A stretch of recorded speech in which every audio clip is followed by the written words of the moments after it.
We should give 3 cheers for Conor, the leader of the student revolt. Chief negotiator. We might get you to talk about that a bit for the publicity. Yeah. How are you doing? So welcome everybody. I see lots of candidates in front of me. Not so much media, but lots of candidates. And the purpose of this is to launch our local election campaign and candidates, of which we have many. And this manifesto, which is all about putting an end to Fianna Fáil and Fine Gael. In fact, it says evict Fianna Fáil and Fine Gael and put campaigners on our council. At the back of this document, you'll see all our candidates listed. We have a very impressive lineup of candidates right throughout the country, and we're very proud of them and want to thank them all very much for putting themselves forward, for putting themselves through the mill of going for election. But the reason they're doing it is because we're serious in People Before Profit about providing real, genuine, grassroots, bottom-up opposition to the agenda of Fianna Fáil and Fine Gael, which has dominated this country since the foundation of the state. Way past their time, they need to be gone from the seat of government, and that's why our title is to evict Fianna Fáil and Fine Gael and put campaigners into local authority councils. And all of these people who are listed here, who you see in front of you, are genuine fighters, campaigners, fight for the working class, fight for justice, fight for equality. And as we go through them, I will introduce them. And the reason we need campaigners in there is because it's very easy. I've done it for 7 or 8 years on the council and nearly 8 years in the Dáil now. It's very easy to go into your position as an elected rep and go through the motions and, adhere to the agenda and put forward your questions and do it in a routine way. What's harder, but what's much more important and more effective, is to go in there fighting and really kicking up a stink and having support behind you of your community, of groups of workers, of people who are victimised or marginalised in this society, and bring them along through the political process to make a difference, to make change. And that's what all of these candidates are about. And I see all the faces in front of me who hopefully can say a few words as we go along. So sitting at the table here with me is a selection of our candidates, and I think I will start actually, not in order of priority, but in order of kind of political relevance, with Conor Reddy, who's sitting at the end of the table, because as well as putting himself forward for the campaigning councillor for the elections, Conor is also a leader of the student encampment in Trinity that yesterday won a very significant victory. And I think it'd be good, Conor, if you could talk about both running for the elections and what happened in Trinity. Thanks very much. Yeah, so I guess to start, yesterday we had an historic day, the first Irish university to give on BDS in response to student protest or campaigning. I've been involved in boycott, divestment and sanctions work on the university since I was an undergrad in 2015. So we're at this a long time. We fought for a very long time, and obviously right now facing a genocide in Gaza and the worst of the final stages of that genocide, the invasion of Rafah. We felt maybe a couple of weeks ago that we needed to up the ante. All around the world, students have been rising up, campuses in the US, campuses in Europe now, demanding that universities end their complicity in the genocide, divest from Israel, end academic ties, and cut all procurement links that universities might have. So for the last 5 days, 6 days actually, you kind of lose track of time when you're in there. We've been in encampment in Trinity, people will have seen, in the middle of the university. It's been an amazing experience. We've been inundated with public support. There have been hundreds of students and staff members that have come down and done shifts at the camp, stayed in the camp, and led on the protests that we've had on the back of it. I think what it has been is a vindication of people power. People power, students, staff, and the general public coming together to tell a public institution that it's not good enough, that divestment has to happen, and happen it has. So yesterday we're very happy to kind of get to the stage that we got commitments from the university. There's going to be a total divestment from all Israeli companies in Trinity. So that's a massive step. Something that we couldn't have imagined even 2 weeks ago, when we were told that the university had to maintain space for diverse opinions, that the university was neutral in the genocide, that it wouldn't take a position at all. So again, a vindication of people power, and something that I think now will spill over hopefully onto other campuses, but also into communities. There's been enormous work done the length and breadth of the country on Palestine, huge numbers on the streets, of course, as part of the national demonstrations, but a whole load of other activity within communities as well. In my own area, we've had solidarity events, dinners, fundraisers, there's music and cultural events, and I think people before profit in every community in the country have been part of that. But I think in a more general way, what we've won in Trinity is a vindication of people power as an approach to any political problem. I'm part of, I guess, a lockdown generation, a generation where 70% of people under the age of 35 still live at home with their parents, where those of us that don't are paying huge portions of our incomes on rent. We're completely almost locked out of the possibility of home ownership in a way that no generation really in recent living memory before us has. So I think there's a huge anger there on housing. There's a huge anger at work. People in my generation who teach in our schools and work in our hospitals are at breaking point. The pressures of kind of understaffing and underfunding and investment in public services had a huge toll on people. Most of my friends now are either going or have gone to other places, to Australia or to Canada. And I think this local election, a year out from a general election, is an opportunity to put it up to the government, to say to them, we're going to evict you before you evict us. That's, I think, what we have an opportunity to do in this election. We have an opportunity to use our platforms to build people power, to build campaigns. At the moment in my own area, and I know other people before profit candidates in the elections are doing the same. We have an energetic campaign on vacancy. In Ballymun and Finglas, there's 110 vacant council-owned houses. That needs to change, and it won't change, of course, if the council stays the way it is. The only way that's going to change is by putting campaigners onto Dublin City Council and every other council in the country to fight, to bring these houses back into use, to build public housing on public land, and to start making a dent on the other social crisis that we've got in Irish society. So I think a big victory in Trinity yesterday, a lesson that we can all learn from whatever we're doing, and hopefully now an opportunity in June to get rid of this government as soon as we can. Thanks. Thanks very much, Conor. Really very proud of the student. It's a huge historical breakthrough that we've had, and well done. And we'll be raising it today at Leaders, the whole situation with the occupation and the need for the government to take a leaf out of the students' book, literally. Melissa Halpin is 8 years now a councillor. 12 years, good night. She's nearly veteran, and she's a councillor in the Dún Laoghaire area and has played a very important role in building grassroots movements right throughout her period as a councillor, and she's running again in Dún Laoghaire, and there's a few more Dún Laoghaire candidates here. So do you want to say a few words, Melissa? Yeah, well, just really following on from what Conor was saying about, we need to put more campaigners on the council. And that's not just because if you've more campaigners, they'll vote in a particular way. It's because when we talk about campaigners, it's about people who will work with their communities, work with people out there to try and build a campaign around an issue. We're not just about going in, putting down a proposal on the council and then hoping people will vote for it and giving out if they vote against it. We're about building a mass campaign and using our positions in the council to be able to give a louder voice to that. So, Conor has talked about what that means around the Trinity boycott campaign. But say in the last number of years that I've been a councillor, what it's meant has been the water charges.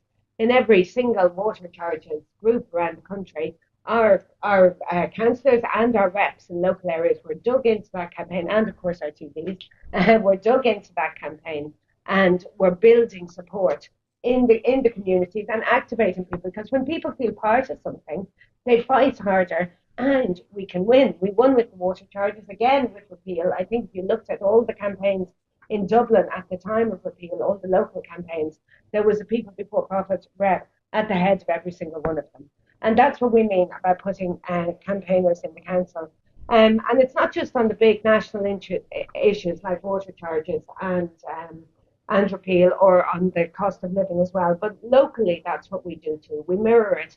And sometimes it's smaller campaigns. Sometimes in the case of Dún Laoghaire, we had a very long, and it still rolls on, our Save Our Seafront campaign, which successfully stopped a 10-storey private apartment block being built right on the seafront. And now we have a fantastic public amenity there. We have to still fight for that to become accessible to all, because disgracefully it was left without proper disability access. But that only happened because we had public meetings, we had marches, we got the community around us, and people talk about the great Save Seaford March, which is now back in 2005, nearly 20 years ago. But people remember it because there was so much commitment to it from the local areas. And I suppose what we're working on now in the council in my area, one of the big things is the local sports and community facilities and resources. Our areas are crying out for these resources. And it's fantastic to see sports is doing so well in Ireland, and women's sports in particular is fantastic, flying ahead in Ireland. And every single place they're fighting for pitches, they're fighting for places, clubs, their own clubhouses. Everybody is sharing. Half the clubhouses are falling down, or you have these tiny little, like basically mini prisons that they put on the corner and say that'll be good enough for you. You can change in there. They don't even give them showers. They want them to settle with that. We fought with the Monkstown Boxing Club, and they have their own brand new clubhouse that is being built now. And that's because we stood with them. We didn't just accept that we would go into council, pass a motion, and wait for it slowly to creep up the project programme, and eventually the club will get. We said, no, this club is one of the most deserving clubs in the area, and it needs one now. We're doing the same around the Pierce Rovers football club, which want to do more than just be a football club, want to give back to the community that they come from. And I think we can, Madeleine is going to speak more about housing, but so in Dún Laoghaire, the St. Helens, there's a very long campaign we've been having again about the St. Helens to stop a vulture fund evicting tenants at St. Helens. And we went in, we passed motions at the council, but nothing was happening until we got the community together, protested and put weight behind what we're doing. So when we talk about put a campaigner in the council, it's not just because the campaigner in the council is going to be better than being a baller in the council. It's because that campaigner is actually going to build campaigns with local people, with local communities to fight for the resource. And that's what I hope all of us will be elected, and that we'll have all communities, all different councils campaigning on issues that affect local people. Thanks, Melissa. So Jess Spear, brand new candidate for Tallaght Central, and we're dying to hear how you're getting on, Jess. It's a tough project for you there, especially when you're brand new, but I'm sure you'll have an impact. So do you want to say a few words? Yeah, I think the thing that I want to focus on most is the need to speed up climate action. So I'm a former climate scientist. I now work as a local organizer. But it's important to point out that the councils have a real role to play here on climate action, particularly ensuring fairness. And one of the main things that they're responsible for is retrofitting council homes. In South Dublin County Council, there are 10,000 council homes, and they've only retrofitted 2,000 of them over the past 10 years. Their target this year is only 83 homes. When we're looking, at the abyss of climate catastrophe, it's just scandalous. I mean, household emissions in Ireland are some of the highest in Europe. We not only need to cut emissions, but obviously retrofitting people's homes would also reduce energy bills. And Melissa mentioned the cost of living crisis. I'm knocking on a lot of doors, and it's still an issue for a lot of people. Obviously, with the weather getting a bit warmer, people can turn things down. But nonetheless, they know come wintertime, because their home has not been retrofitted, they're looking at huge energy bills. The way that you can pay for that retrofitting program is by increasing the rates on big corporations. Amazon is in South Dublin County. There's no reason why we shouldn't be increasing taxes on Amazon to pay for the services that we need and to rapidly speed up climate action. And speaking of Amazon, one of the key priorities for us, particularly in South Dublin, but I think all across the country, is to ban more data centers. I mean, they are driving up energy demand right at the time that we need to be reducing it. They're not only threatening blackouts, but they're making it much, much harder for us to transition away from fossil fuels and towards renewable energy. I mean, these are just three things that the council could be focused on in order to speed up climate action. There's many, many more, but these are some of the things that we're going to be focusing on in the campaign. Very good. And that leads neatly into introducing Madeleine Johansson, who actually did successfully get plans in the the county development plan to exclude any further data centre development. And again, this is an example of people before profit campaigning from below. Interesting, Jess is from Seattle, Madeline's from Sweden.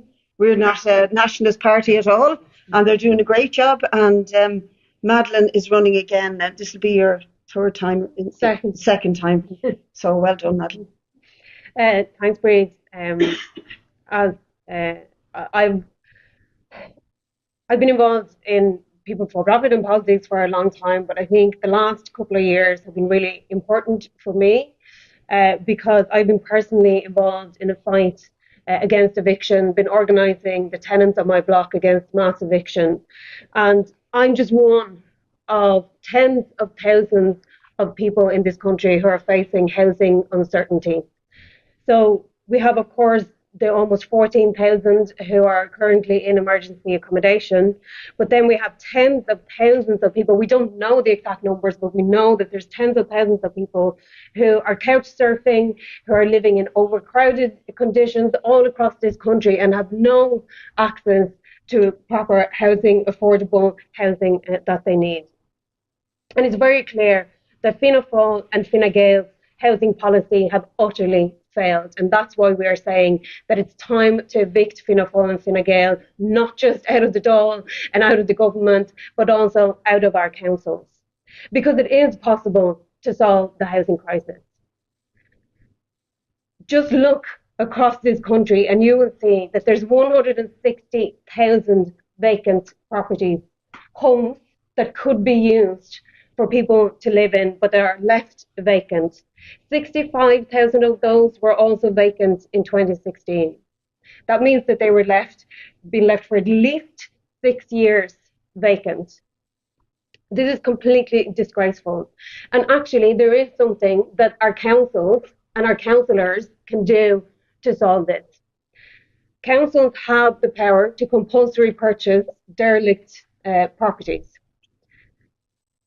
But there is a problem because the mainstream parties will not do it.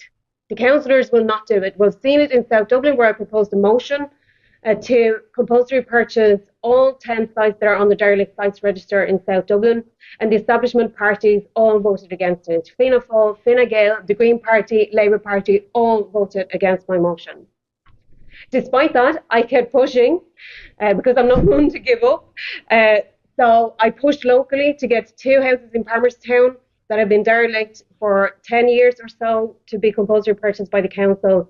And the council has now agreed to do that. And I think that shows that when there is pressure put from councillors, but also from people on the streets, you can get things to happen. So tackling vacancy and dereliction is one thing that we can do to solve the housing crisis. The other thing is that we need to build social and real affordable housing on publicly owned land. The state and councils own a huge amount of land across the country, but they're refusing to use it to actually build social and real affordable homes. Instead, we've had a policy of selling off publicly owned land to private developers for tiny amounts of social housing. For example, in Kilcarbury, in South Dublin, a big tract of land for about 1,000 units was sold off to a private developer for 30% social housing. There are now apartments being rented out by private landlords on that site for €2,000 per month. This is public land that should have been used to house people who are on the housing waiting list. And we have more or less more than 10,000 people on the social housing waiting list in South Dublin. It's an absolute disgrace, and People Before Profit is the only party that has consistently voted against the sell-off of public land to private developers. In order to build on large-scale social and affordable housing on public land, we do need a state-owned construction company that can go out and actually deliver, that can also give good jobs to construction workers with decent paying conditions, and pensions for construction workers. If we do these things, we can solve the housing crisis. And that's why I would say to anyone who thinks that housing is the absolute biggest issue in this country at the moment, that you should look at who are the people who have been fighting for housing over the last 10 years, and you will find that it's people before profit who have done so. So you should go and vote for people before profit in the local elections. I would also call for anyone who wants to fight on housing to attend the rally at the Custom House at 2:30 p.m. on the 25th of May, on the Saturday, where there'll be a rally where tenants, housing activists will be coming together to hold a rally to make sure that we put housing back on the agenda, and we do not allow the establishment to get away with what they're doing in making people homeless, basically abandoning people who are facing eviction when they refused to keep the eviction ban, and haven't introduced any protection for renters, and not delivered any housing that is in any way affordable for people who want to buy houses as well. So yeah, vote people for profit and come to the rally on the 25th. Very good, Madeline. Very good. And well done on your fight on the eviction for tiny houses. It's a great campaign. And last but not least is Rory Fahy, who's come all the way up from Limerick. And Rory is a double whammy here because he's running for the council, but he's also running historically in the first election for a directly elected mayor in Limerick City. And it'll be a very interesting campaign, Rory, because a lot of challenges in Limerick, particularly with the health crisis and the hospital being a war zone down there. So you want to fill us in? I think it's important to talk about the historical, because that's what's being used by the government now to advertise it, saying, "Oh, history will be made." So that's their tagline for, you vote for the mayor and history will be made. But as we've heard from everyone here, these people power campaigns is what really makes history. People getting organised, people fighting together, people uniting for real change. Because in reality, there was a promise made that a lot of powers would be devolved to the council in Limerick to make decisions locally, to decide how spending happens locally. But in reality, it's the same problems you have up here with the CEO and Dublin City Council and repeated CEOs coming through, where the power mostly remains within the executive. Very little has been transferred over to a new directly elected position. Some of the things that are brought in and called like major changes are that the budget be presented by the new directly elected mayor as opposed to by the council executive.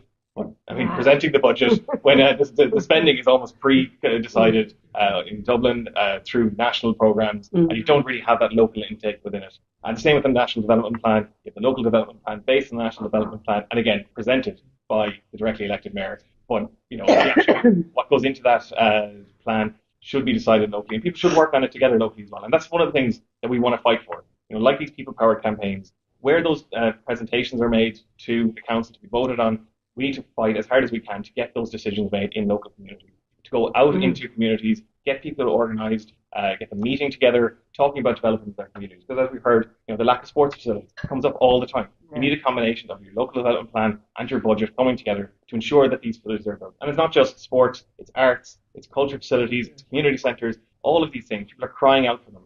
And since COVID, social isolation has gone through the roof. And people need places to meet, people need community, they need public spaces that are free for them to go to. Because that's one of the other major problems that we have in Limerick at the moment, is that there is a massive rise in in-work poverty. You have so many people who are working more than 40 hours a week just to keep food on the table. You have parents who are cutting back on their own food intake to ensure that their children are fed.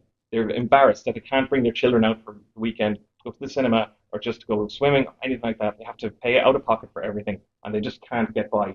So I think we need to revive Limerick's radical history, a radical trade union action from the general strike in 1919 through to workers taking over the mills and the creameries throughout the War of Independence. They managed to double their wages nearly while also cutting the prices for people who were buying the milk and buying the bread.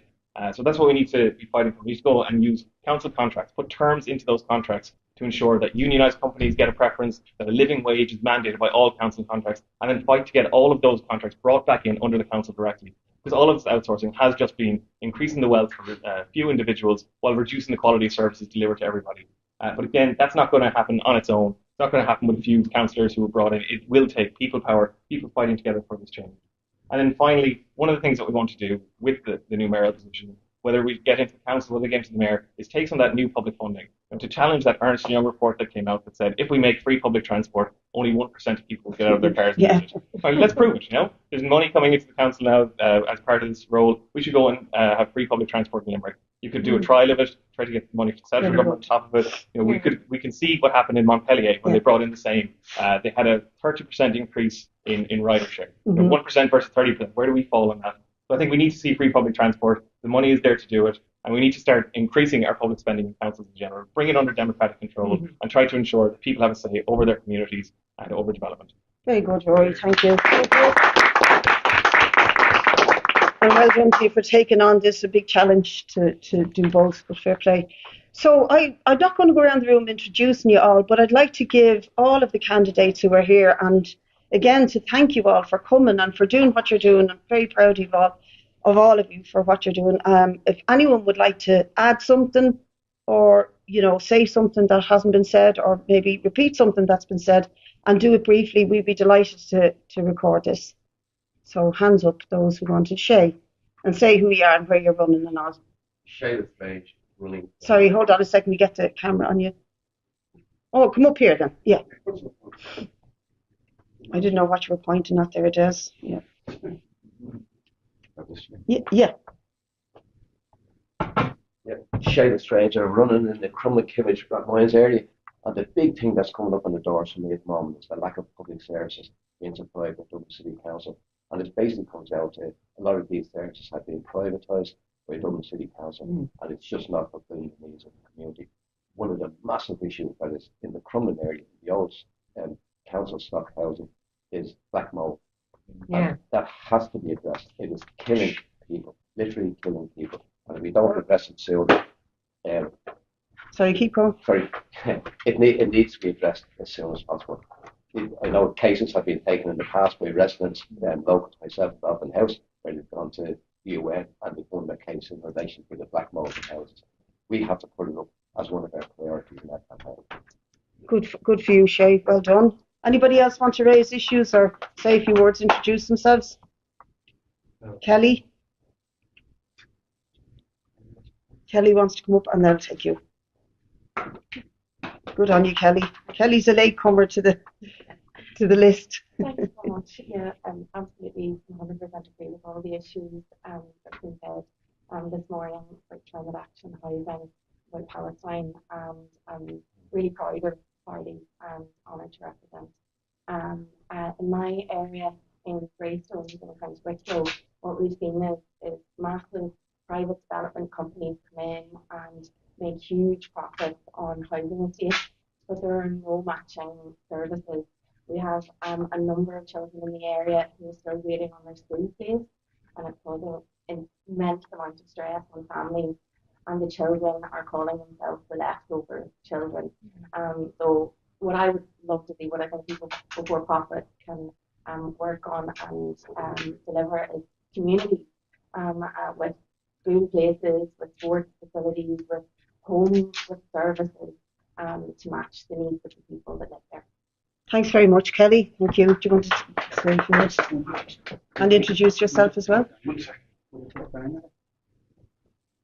Yeah, it looks like, yeah. Do you want to sit up at the... Let's have a good sign. Yeah. You can make a point about how we're not funded by big business. Do you know what I mean? So we're used to duct tape. Exactly. My name is Shane Laird. I'm running in Cork South Central. From my experience of going around canvassing, housing is clearly the biggest issue this country is facing. Also just basic maintenance of our services and our city. We need to see a publicly owned development company to deliver affordable social housing, which is severely limited at the moment. And we do need to push for better free public transportation to ensure that we get more cars off our roads, to ensure that, and to just ensure that our environmental issues are properly addressed. Thanks very much. Bernard, do you want to say a few words? Now, we'll have to speed these things up, but come up and sit down here, Bernard, please, so we can record you. And introduce yourself. Thanks. Yeah. you know, Berwick, Reno Cantar, Dublin Bay North. Since I was just thinking back to the day that we were talking, we started off 2019, our first campaign, which was to save the 123 bus, which was going to be taken away from the Bus Connects, and we gathered up the most signatures of any group in any area, and any bus route managed to save it. Another bus route for fallen. since that, it's been sort of victory after victory, if I'm honest. Like, we started up the Access for All campaign with the help of hugely with people for profit. We invited everyone else, but no one took us up in it. And we managed to secure a massive victory on that, whereby funding has been allocated hundreds of millions for all the train stations in the whole island of Ireland to be made accessible. There's 147 train stations in this country, and they're all been made accessible. When we first started the lease, and this Dún Laoghaire used to be out consistently. On any given day, it would be 12. A couple of weeks ago, they all funds what we made available because we brought the community along. Scrap the Green Paper Coalition again, people for profit central to that activist, providing all the government back down. They scrapped that green paper. That's us working really well with people, and in particularly people